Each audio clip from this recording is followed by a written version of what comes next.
সিরাজগঞ্জে পানির নিচে তলিয়ে গেছে বিভিন্ন উপজেলার প্রায় ১৫৯ হেক্টর জমির বোরো ধান।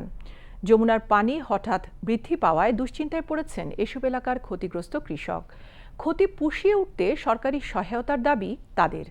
এদিকে নেত্রকোনার হাওর অঞ্চলের ৫৪% ধান কাটা সম্পন্ন হয়েছে। সিরাজগঞ্জ ও নেত্রকোনা জেলা প্রতিনিধির পাঠানো তথ্যচিত্রে ডেস্ক রিপোর্ট। সম্প্রতি যমুনা, করতোয়া, হুড়াসাগর ও বড়াল নদীর পানি বৃদ্ধি পাওয়ায় সিরাজগঞ্জের শাহজাদপুর সদর, কাজীপুর, বেলকুচি, চৌহালি উপজেলার বিভিন্ন ইউনিয়নের নিম্নাঞ্চল ও চরাঞ্চলের জমির কাঁচা এবং আধা পাকা বোরো ধান পানিতে তলিয়ে গেছে। এর মধ্যে শাহজাদপুর, কাজীপুর ও সদর এলাকার চরাঞ্চলের ধান বেশি ডুবে যাওয়ায় কৃষকদের ব্যাপক ক্ষতি হয়েছে। বাধ্য হয়ে অনেক কৃষক পানি থেকে কাঁচা ধান কেটে গরুকে খাওয়াচ্ছেন, আবার কেউ আধা পাকা ধান মাড়াই করে কিছুটা চাল বের করার চেষ্টা করছেন। অনেকটা কিন্তু আঙ্গের খরচ হয়েছে। খরচ হওয়ার পর আমরা মনে করেন যে এই আঙ্গের লাভ হলো না, আমরা লসের মধ্যে পড়ে থাকলাম আর কি। ধান হয়েছিল ভালো, বন্যা ডুবে গেল, কাঁচা ধান কাটা হইলো ডুব পাইরা, খরচ তো মেলা হয়েছে, খরচ তো আর উঠবে না। এত টাকা খরচ করে চরের ভিতরে ধান কাটছিলাম, গাইরা অর্ধেক কাঁচা ধান কাইটে নিয়ে আসলাম গরু খাওয়ানোর জন্য।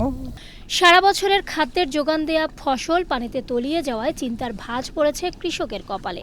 ক্ষতি পুষিয়ে উঠতে সরকারি সাহায্য সহযোগিতার দাবি ক্ষতিগ্রস্ত কৃষকদের। আমাদের বড় ধান বন্যায় তলে গেছে গা, তো কাঁচা ধান কাইটে নিয়ে আসতেছি গরুকে খাওয়ানোর জন্য।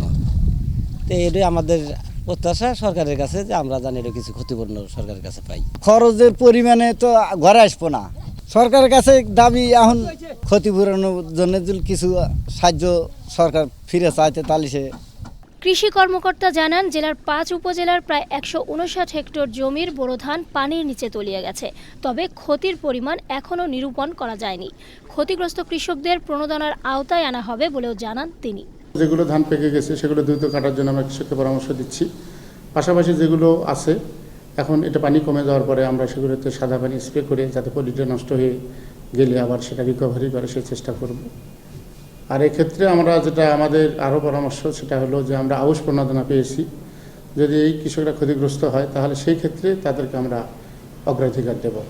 চলতি বছর সিরাজগঞ্জে ১,৪১,০৫০ হেক্টর জমিতে বোরো ধান আবাদের লক্ষ্যমাত্রা ধরা হয়েছে।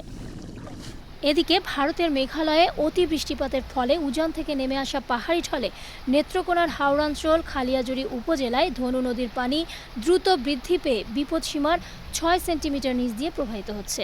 তাই হাওড় উপজেলা, খালিয়াজুড়ি, মদন ও মোহনগঞ্জের বিভিন্ন হাওরে পুরো দমে ধান কাটা চালিয়ে যাচ্ছে কৃষকরা। এবছর নেত্রকোনা জেলার ১০ উপজেলায় ১,৮৪,৫৭৫ হেক্টর জমিতে বোরো ধান আবাদের লক্ষ্যমাত্রা নির্ধারণ করা হয়েছে। সীমা শারমিন, বাংলাদেশ টেলিভিশন।